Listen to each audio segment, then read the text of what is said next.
In this video, we're going to talk about diagonalization.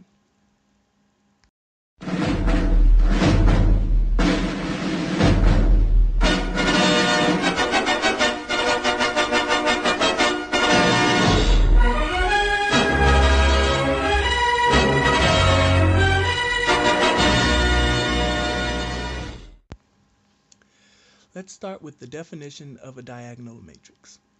A diagonal matrix is a matrix in which the only non-zero elements lie along the main diagonal of the matrix. You can change a square matrix into a diagonal matrix that's similar to that matrix, but before we do that, let's talk about similar matrices. Two matrices, A and B, are similar if matrix A is equal to the product of the inverse of a non-singular matrix S times the matrix B times the matrix S. The point of all this is to increase the power of a square matrix by changing it into a similar diagonal matrix, increasing its power and changing it back to a square matrix.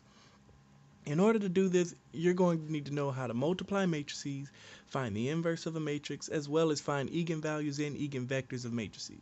Important note, a matrix is only diagonalizable if it has n eigenvectors that are linearly independent. And it's time for a segment we like to call Pencil and Paper Time.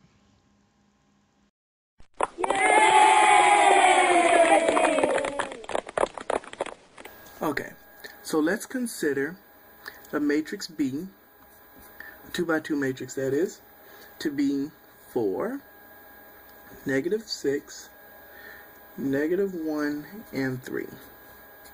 As stated earlier, you should be able to find the eigenvalues and eigenvectors of a matrix. In the interest of time, I found them before I started the video. So, our eigenvalues for B are 1 and 6.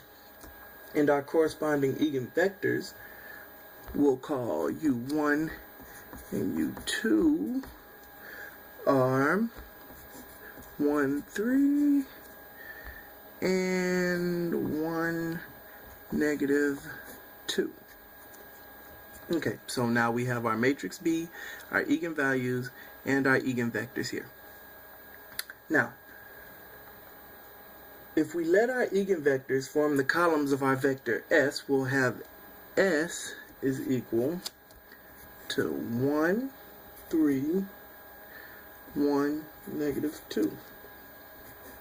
And our inverse, which you also should be able to find by now, is 0.4, 0.6, 0.2, and -0.2. So now we have our matrix B, we have our eigenvalues, our eigenvectors, and we have our matrices S and our inverse of S. So, now to find our similar diagonal matrix, we use our formula. Remember the formula from the earlier.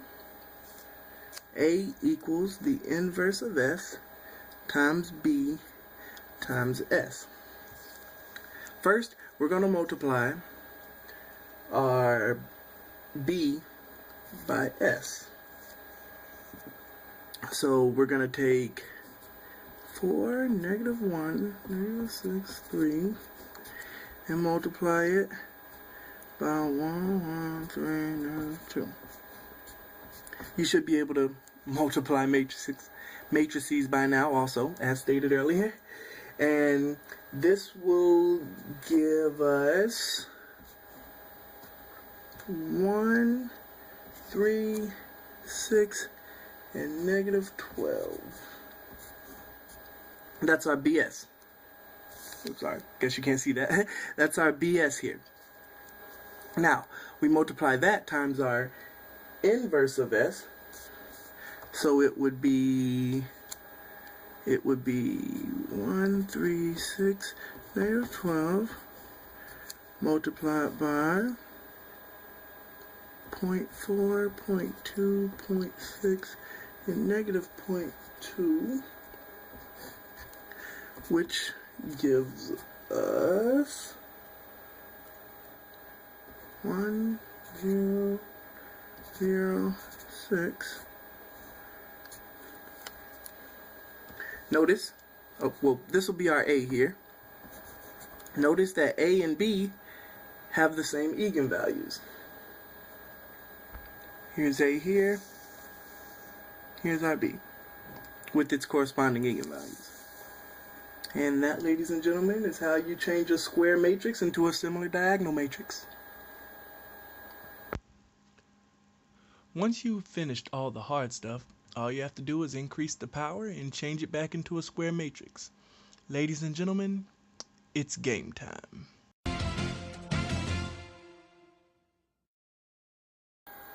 So now that we have our diagonal matrix A,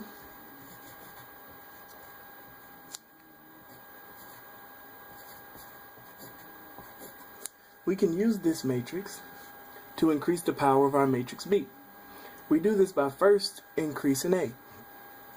So let's say we want to increase B by a power of 4. First we'd have to increase A by a power of 4. So A to the 4th would be 1 to the 4th, 0 to the 4th, 0 to the 4th, 6 to the 4th, which would give us 1,296. Hope that was a little bigger than expected, but it's fine, it's fine. So we'll use our equation that we used the first time, which was B to the 4th is equal to our inverse of S times A to the 4th times S.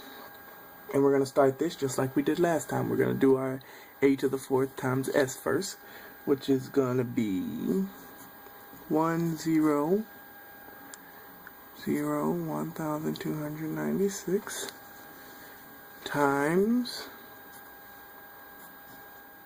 our S, which was 131 -2. And this is going to give us, let's see here, it'll be 1,296 and -2,592.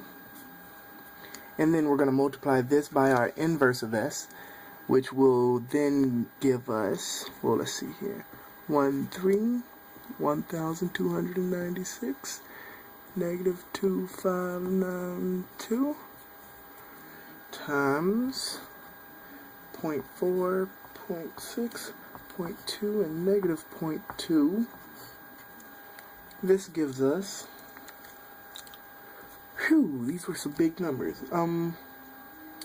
778 -1,554 -259 and 5, and that would be our B to the 4th. With technology changing at such a fast pace, many jobs now require the use of diagonalization on a day-to-day basis. Mechanical engineers use diagonalization to analyze vibrations in mechanical structures. Quantum physicists use diagonalization to decrease uncertainty relations between observables, such as the momentum of electrons in atoms. Even chemists use diagonalization. They use it for electronic structure calculations, which creates new insights into the properties of matter. Diagonalization may just be our ticket to a new beginning.